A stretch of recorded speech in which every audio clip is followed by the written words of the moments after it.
जय श्री कृष्ण, राधे राधे।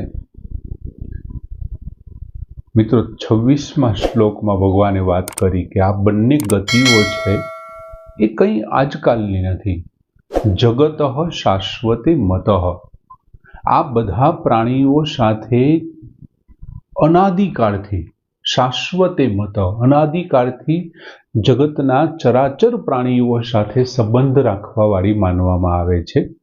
અને ભગવાને એ પણ કીધું એકને પ્રાપ્ત કરીને શું પ્રાપ્ત કરે છે તો કે અનાવૃત્તિ, એમને પાછું ન આવવું પડે તેવી ગતિને તે પામે છે.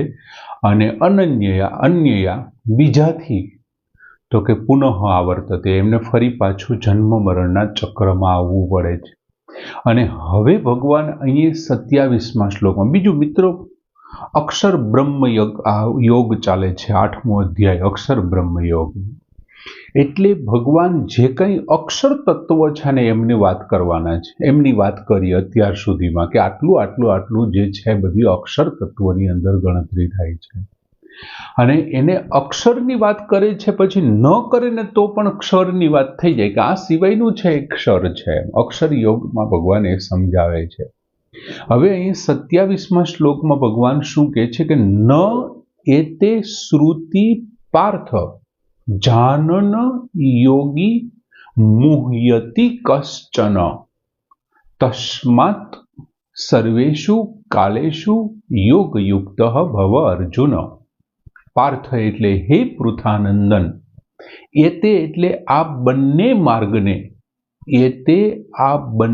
માર્ગને જાનન જાણનારા, કશ્ચન યોગી કોઈ પણ યોગી, પહેલો શબ્દ છે ન અને વચ્ચેનો શબ્દ છે મોહ્યતિ. ન મોહ્યતિ, મોહિત થતો નથી. એમ હે પૃથાનંદન, મેં તને જે આ બે ગતિની વાત કરી, બે માર્ગની, એક કૃષ્ણ પક્ષવાળી, એક શુક્લ પક્ષવાળી, જે બે માર્ગની તને મેં વાત કરી,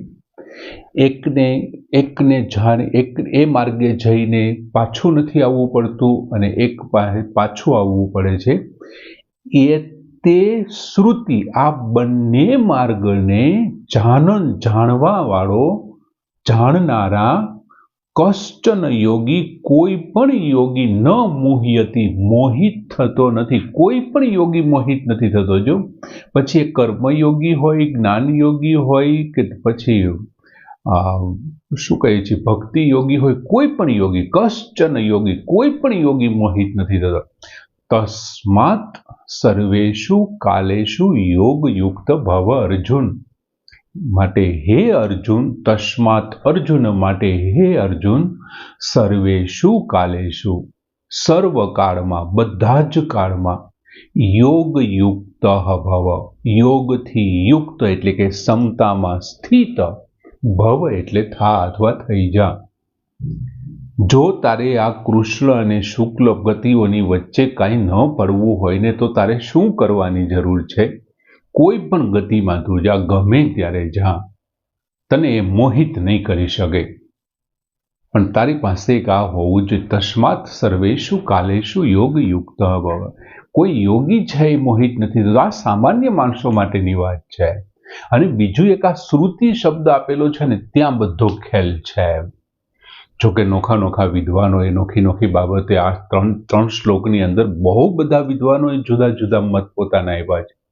તમે માનશો નહીં, 1930માં વિનોબા ભાવેએ પોતાના રવિવારના પ્રવચનની અંદર ત્યાં સુધીની વાત કરી કે આ 3 શ્લોકે એટલા બધા ગોટે ચડાવ્યા છે રૂપકોએ કે આ રૂપકાત્મક શ્લોક છે અને એમને કારણે બધા ગોટે ચડ્યા છે. એટલે પૂજ્ય વિનોબાજીને પણ ખબર હતી કે આમાં બધા ગોટે ચડ્યા છે. તો પછી મારા તમારા જેવા તો શું કરે છે? મારું નોલેજનું સ્ત્રોત શું છે? નોખા સાહિત્ય વાંચું છું અને દરેક સાહિત્ય જુદી જુદી વાત કરે છે. દરેક વિદ્વાન છે પોતાની રીતે જુદું સમજાવે છે. એટલે સ્વાભાવિક છે કે એ બધું આમાં આવવાનું છે. હવે શું કહે છે કે ન એતે શ્રુતિ કશ્ચન વાળો, કે ભાઈ શુક્લ માર્ગ છે, એક કોનો છે તો કે પ્રકાશનો માર્ગ છે. પછી કૃષ્ણ માર્ગ છે એ કોનો છે તો કે અંધકારમય છે. શુક્લ માર્ગ છે એ પ્રકાશમય છે અને કૃષ્ણ માર્ગ છે એ કેવો છે તો કે અંધકારમય છે. હવે જેમના અંતરની અંદર, જેમના મનની અંદર આ વિનાશશીલ અને પરિવર્તનશીલ સંસાર જ રહેલો છે અને એ સંસાર, સાંસારિક સુખ ભોગો, સાંસારિક સંબંધો, શરીર સાથેના સંબંધો જે ઉત્પત્તિ અને વિનાશશીલ છે, એ પ્રાકૃત પદાર્થો, એમની સાથે જ જેમનો સાંસારિક સંબંધ, જેમના અંતરમાં એમની સાથેનો જ સંબંધ, એમને જ જે મહત્વ આપે છે, એ લોકો કઈ ગતિને પ્રાપ્ત કરે છે તો કે કૃષ્ણ ગતિને પ્રાપ્ત કરે છે. અને એમને ફરી પાછું જન્મ મરણમાં આવવું પડે છે, કેમ કે એમને પ્રાકૃત પદાર્થો પસંદ છે, એમની સાથેનો સંબંધ છે. અને જેમનું ધ્યેય પ્રકાશ સ્વરૂપ છે, ઓલાનું ધ્યેય છે એ અંધકારમય છે, કેમ કે અજ્ઞાન છે એમનું, એ શરીરને પોતાનું માની લીધું છે એટલે અજ્ઞાન છે, ને અજ્ઞાન છે એટલા માટે અંધકારમય છે. પણ જેમનું ધ્યેય પ્રકાશ સ્વરૂપ પરમાત્મા છે, જેમને સંસારના ઉત્પત્તિ અને વિનાશશીલ પદાર્થો સાથે કોઈ મતલબ નથી, કોઈ લેવા દેવા નથી, એમને મહત્વ નથી આપતા, તેમના તરફ જે જવાવાળી એમની જે ગતિ છે, કેમ કે એમનું ધ્યેય એક સિદ્ધ થઈ ગયું છે કે પરમાત્મા સિવાય બધું નકામું છે, એટલે એ લોકો કેવા છે તો કે એ છે એ શુક્લ માર્ગી છે. અને ઓલા લોકો કેવા છે સંસારને મહત્વ આપવા વાળા તો કે કૃષ્ણ માર્ગી છે. હવે તેમનાથી જે આપણે આ જે શુક્લ માર્ગી છે, જે પરમાત્માને જ મહત્વ આપે છે, તેમનાથી તદ્દન જુદું ક્યું થયું તો કે આ સંસારને મહત્વ આપવા વાળા છે તે જુદું છે. અને જુદું એટલા માટે છે કે જે સંસારને મહત્વ આપે છે, જે નાશીને મહત્વ આપે છે, અસતને મહત્વ આપે છે અને એમની જ સત્તાનો સ્વીકાર કરે છે ને, એવા લોકો ઘોર અંધકારમાં જીવે છે. અને એ ઘોર અંધકારમાં જીવે છે ને, એટલે અંધકારમય રસ્તો જેમણે પસંદ કર્યો છે, એમની ગતિ પણ અંધકારમય હોવાની. બીજું, ભોગના ઉદ્દેશથી, જે લોકોએ ભોગના ઉદ્દેશથી કે પરલોકના ભોગ ભોગવવા માટે એમણે પૃથ્વી ઉપરના ભોગ ભોગવવામાં સંયમ રાખ્યો અને શાસ્ત્રોમાં જે કીધા છે એ બધા વિહિત કર્મો કર્યા, તપ છે, દાન છે, યજ્ઞ છે, પૂજા છે, સારા સારા કાર્યો છે, બધું કર્યું અને પૃથ્વી ઉપરના ભોગ ન ભોગવા અને સ્વર્ગાદી વગેરે લોકના ભોગ ભોગવવા માટે જે લોકો આસક્તિ તો એમને છે જ ભોગ પ્રત્યેની, પણ અહીં એમણે સંયમ રાખ્યો અને વિહિત કર્મ કરી અને ત્યાં ગયા, તે આસક્ત લોકોથી ખરેખર શ્રેષ્ઠ છે. જે પૃથ્વી ઉપરના ભોગમાં જે આસક્ત છે, એના ગાડી, મકાન, બંગલા, વ્યવસાય અથવા બીજા વ્યક્તિઓ સાથે આસક્ત છે, એમના કરતાં તો આ લોકો શ્રેષ્ઠ છે. શું કામે? કેમ કે વિહિત કર્મ કરી અને પૃથ્વી ઉપરના ભોગ ભોગવવામાં સંયમ રાખ્યો અને ત્યાંના ભોગ ભોગવવા માટે તેઓ તત્પર બન્યા છે. તો પણ ત્યાંના ભોગ ભોગવવાની એમની આસક્તિ છે, એટલે એની ગતિ કેવી થશે તો કે કૃષ્ણ માર્ગી છે. પણ જે આસક્ત લોકો છે એના કરતાં એ શ્રેષ્ઠ છે, કેમ કે ઉર્ધ્વ ગતિ છે. એ લોકોનું શું થશે? જેવું એમનું મૃત્યુ થશે ને, એટલે રાહ જોવાની નવો જન્મ ક્યારે થશે. હમણાં મારા પુણ્યો ખલાસ થઈ જશે, હું સ્વર્ગમાંથી પદભ્રષ્ટ થઈશ, અથવા બ્રહ્મલોકમાંથી પદભ્રષ્ટ થઈશ, અથવા આ લોકમાંથી પદભ્રષ્ટ થઈશ. જેવો એ પૃથ્વી ઉપર જન્મ લે છે ને, સીધી કોની રાહ જોવાની છે? હું જન્મો છું તો જાતસ્ય હિ ધ્રુવો મૃત્યુ, મારું મૃત્યુ પણ થવાનું છે. જન્મે છે તો મૃત્યુની રાહ જોવાની અને મરે છે તો જન્મવાની રાહ જોવા. આમ સતત કેવું ખાય છે, ફર્યા કરે. જેમ પેલા ઘાણીનો બળદ છે એ ગોળ ગોળ ચક્રમાં, એમ જન્મ મરણના ચક્રમાં સતત ને સતત ફરતો રહે છે અને ફર્યા જ કરે છે ને, એનો ઉદ્ધાર નથી થતો કૃષ્ણ ગતિને. હવે ભગવાને અહીંયા શું કીધું તો કે જાનન યોગી ન મુહ્યતિ કશ્ચન ન મુહ્યતિ. જે આ બે ગતિને જાણી લે છે, કે ભાઈ બે ગતિના પરિણામને જાણી લે છે, કે જો આવી રીતથી હું રહીશ, માત્ર પરમાત્મામાં જ મારું મન પરોવી રાખીશ અને પરમાત્મા માટે રહીશ ને, તો હું આમાંથી બચી જઈશ. એટલે એ શું કરે છે? પરમાત્મા સિવાયની કોઈ પણ વસ્તુમાં મોહ નથી પામતો અને માત્ર એમનું ધ્યેય કેવું છે? નિશ્ચયાત્મક બુદ્ધિથી એમણે નક્કી કરી નાખ્યું છે પરમાત્મા એક જ મારે ખપે, હું પરમાત્માનો છું, પરમાત્મા મારો છે. આના સિવાય બીજું કંઈ નહીં. અને બીજું, કૃષ્ણ ગતિને જાણી લઈએ કે જો આવું આવું કરીશ, હું અસતને મહત્વ આપીશ, આમ થશે તેમ થશે તો મારી કૃષ્ણ ગતિ થશે અને મારે ત્યાંથી પાછું આવવું પડશે, મને મોક્ષ નહીં મળે. આમ જે ભગવાન શું કહે છે એ તે શ્રુતિ જાનન કશ્ચન યોગી ન મોહિતે, આ બે ગતિઓને જે જાણી લે છે, બેયને જાણી લે છે કે આમ પરમાત્મામાં મન રાખવાનું અને આટલીમાં મન નથી રાખવાનું, એમને પછી કોઈ મોહિત જ ન કરી શકે. ભગવાન એમ કે છે એવા કોઈ પણ યોગી હોય, કશ્ચન યોગી ન મોહિયતી, એમને કોઈ મોહિત જ નથી કરી શકતા. અને પછી છેલ્લે ભગવાન અર્જુનને સલાહ આપે છે અથવા અર્જુનને કહે છે તસ્માત. તસ્માત એટલે તેથી, અર્જુન એટલે હે અર્જુન, તેથી હે અર્જુન સર્વેષુ કાલેષુ યોગયુક્ત ભવ. તું બધા સમયે, બધા કાળમાં, દરેક કાળ, દરેક પરિસ્થિતિ, દરેક તારું જે સ્થળ છે, તારો દેશ, કાળ, સ્થળ, પરિસ્થિતિ ગમે તેવું હોય, તારે શું કરવાનું છે? યોગયુક્ત ભવ.